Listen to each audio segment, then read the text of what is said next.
We all love an against all the odds story. Well, this one is about the Père David Deer, or Milu.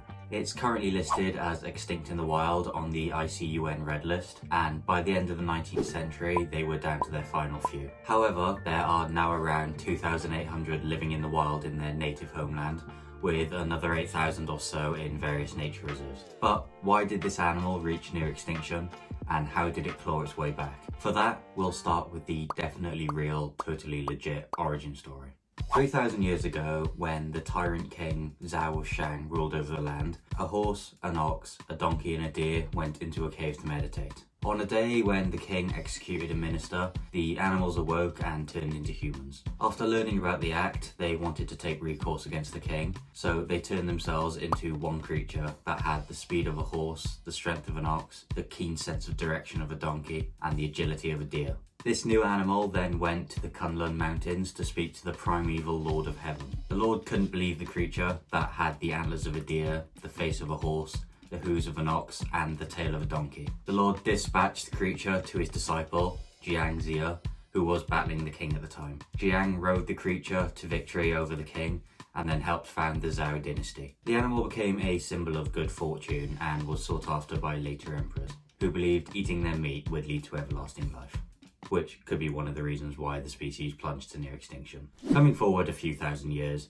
and the species has been hunted to the point where there's one remaining herd in China that belonged to Tongzi, the Emperor of China in the late 1800s. They were kept in a royal hunting ground in Nanhaizi, Beijing, when in 1895 a flood broke out and destroyed one of the walls, causing lots of the deer to escape, where they were eaten by starving peasants. Fewer than 30 remained in the garden, but not for long. In 1900, during the Boxer Rebellion, German troops occupied the garden and also got a bit hungry, leaving the Milu extinct in its native homeland. But all hope was not lost. A few dozen of the deer had been obtained by European missionaries and transported to European zoos for exhibition, where a few managed to survive the new conditions. They were first made known to the West by a French missionary called Armand David, hence the name Père David, which means Father David in French, and why it's probably not pronounced Père David. These became the last remaining of the species, and as the others were being consumed in China, a British nobleman called Herbrand Russell,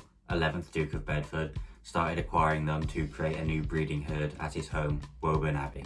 Threatened again by both world wars, the population managed to grow, largely due to the efforts of Herbrand and his son. The current world population all stems from this Woburn Abbey herd, with only 3 founders contributing, 1 male and 2 females. The population continued to grow, but it wasn't until 1985 that reintroduction to China occurred, when the 14th Duke of Bedford donated 20 deer. This was followed by a further 18 in 1987. They needed a location for the reintroduction, and what better place than the relic site of the Nanhaizi Royal Hunting Garden, the last place that had the deer in China, which was renamed Beijing Milu Park. Another reintroduction took place in 1986, where 36 deer were donated to the Dafeng Milu National Nature Reserve in eastern China. The populations of both these herds continued to grow, and in the 1990s, 64 deer were taken from Beijing and released into the Shishao Milu National Nature Reserve. That's when history repeats itself, as a flood in 1998 caused a number of deer to escape the reserve back into the wild.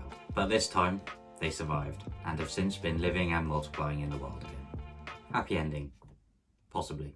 Although back in the wild, they'll still be classified as extinct in the wild until they've proven their long-term viability. And there's a few issues that could come up. One is lack of genetic diversity, which can lead to lots of problems in animals, as seen in white lions and tigers. However, the animals don't seem to suffer any genetic problems at the moment. Another is lack of adaptive anti-predator behaviour due to captive breeding with no environmental pressures. It's possible that the species hasn't retained parasite defence behaviours like grooming, or it may walk up to a tiger and try to be its buddy. But there was a study that showed that the deer did become more cautious after hearing the roar of a tiger, meaning they have retained some of their ancestral memories. So, will they ever be fully back in the wild? Only time will tell. But they've done quite well to get back to where they are now. So my takeaway from this story is, first, that it shows what conservation efforts can actually do. The likelihood of this species surviving would have been very low, but they managed it. And second, this is an animal that I usually wouldn't have paid much attention to, but it has quite an interesting backstory and a lot of work has gone into its survival.